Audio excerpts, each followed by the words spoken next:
ఆంధ్రప్రదేశ్ రాజకీయాల్లో పల్నాడు ప్రాంతానికి ఎప్పుడూ ఒక ప్రత్యేకమైన ముద్ర ఉంటుంది.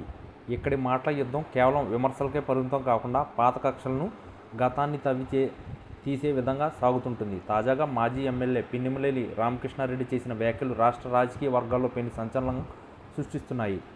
నేను ఆట మొదలు పెడితే తట్టుకోలేవు, గతం గుర్తు తెచ్చుకో, 15 ఏళ్లు దాక్కున్నావు అంటూ ఆయన జోలకంటి బ్రహ్మానందరెడ్డిని ఉద్దేశించి చేసిన హెచ్చరిక ఇప్పుడు పల్నాడు గడ్డపై వేడిని పెంచింది. ముఖ్యంగా మాజీ ముఖ్యమంత్రి వైఎస్ జగన్మోహన్ రెడ్డి పేరును ప్రస్తావిస్తూ పిన్నెమనేని ఇచ్చిన ఈ మాస్ వార్నింగ్ వెనుక దశాబ్దాల రాజకీయ వైరం దాగి ఉందన్నది సుస్పష్టం. పల్నాడు రాజకీయాలు అంటేనే పౌరుషాలకు, పట్టుదలకు నిలయం. గత ఎన్నికల సమయంలో జరిగిన కొన్ని సంఘటనల నేపథ్యంలో పిన్నెమనేని కొంతకాలం రాజకీయంగా మౌనంగా ఉన్నప్పటికీ ఇప్పుడు ఒక్కసారిగా విరుచుకుపడడం వెనుక బలమైన వ్యూహం ఉన్నట్లు కనిపిస్తుంది. గత 15 ఏళ్ళు నువ్వు ఎక్కడ ఉన్నావో, ఎలా దాక్కున్నావో అందరికీ తెలుసంటూ ఆయన చేసిన వ్యాఖ్యలు ప్రత్యర్థి వర్గాల్లో ప్రకంపనలు సృష్టిస్తున్నాయి. ఈ వ్యాఖ్యల ద్వారా తాను కేవలం ఒక నాయకుడిని మాత్రమే కాదని, ఒక బలమైన సామాజిక వర్గాన్ని మరియు కేడర్కు ప్రతినిధిని అని ఆయన గుర్తు చేసే ప్రయత్నం చేశారు.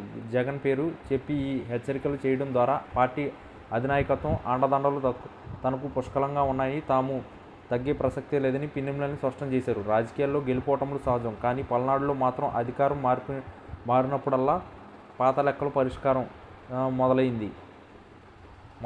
పిన్నెమనేని రామకృష్ణారెడ్డి పల్నాడులో తనకంటూ ఒక ప్రత్యేకమైన పట్టును దశాబ్దాలుగా కాపాడుకుంటూ వస్తున్నారు. జోలకంటి బ్రహ్మానందరెడ్డితో ఆయనకు ఉన్న పోరు ఈనాటిది కాదు. ఇప్పుడు పిన్నెమనేని చూస్తుంటే ఆయన మళ్ళీ క్షేత్రస్థాయిలో యాక్టివ్ అవడమే కాకుండా ప్రత్యర్థులపై ఎదురుదాడికి సిద్ధమైనట్లు తెలుస్తుంది. గతంలో జరిగిన సంఘటనలను గుర్తు చేస్తూ 15 ఏళ్లు దాక్కున్నావు అని అనడం ద్వారా ప్రత్యర్థి యొక్క గత బలహీనతలను జనాల్లోకి తీసుకెళ్లే ప్రయత్నం చేశారు. రాజకీయ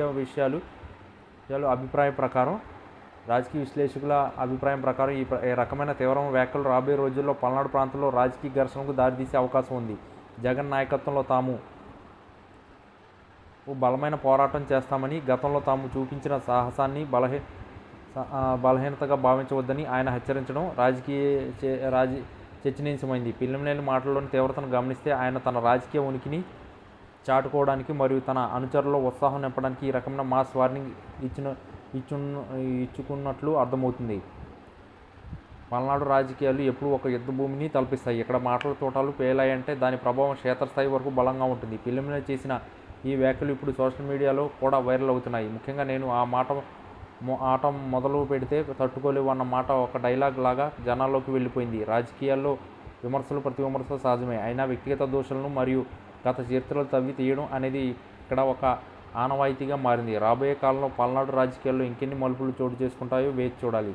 పిన్నెమనేని ఇచ్చిన ఈ వార్నింగ్కు జోలకంటి వర్గం ఏ విధంగా స్పందిస్తుందో అన్నది ఇప్పుడు అందరిలోనూ ఆసక్తిని రేకిస్తుంది. మొత్తం మీద ఆంధ్రప్రదేశ్ రాజకీయాల్లో ఈ పల్నాడు ఫైట్ మరోసారి పీక్స్కు చేరుకుంది. తాము ఎవరికి భయపడబోమని వైఎస్ఆర్ కాంగ్రెస్ పార్టీ శ్రేణులు సిద్ధంగా ఉన్నాయని పిన్నెమనేని సంకేతాలు ఇవ్వడం ద్వారా రాజకీయ వాతావరణాన్ని ఒక్కసారిగా వేడెక్కించారు.